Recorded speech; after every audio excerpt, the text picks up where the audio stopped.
Welcome back to Programming of Life. In episode 2 of our visual novel engine series in Java, we're bringing our story to life visually by rendering the background and character images using Java Swing. First, we use the ImageIO.read method to safely load images from our resources. We load the forest background and Aiden's character image, which we prepared in episode 1.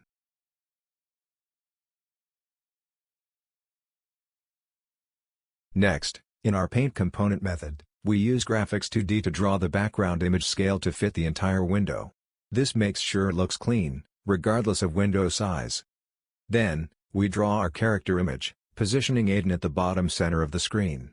We scale the character image to half its original size to keep the proportions balanced and to fit the window comfortably.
Finally, we render the character's name and the dialogue text using a clear white font, positioned above the bottom of the screen for readability.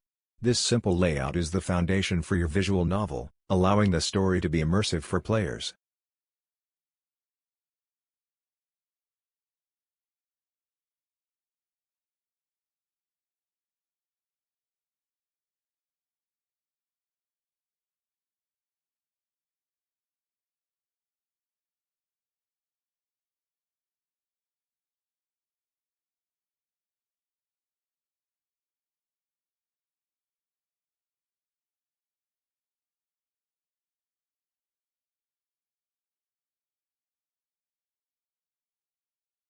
In the next episode, we'll add interactive choices that let the player influence the story, making your visual novel engine fully interactive.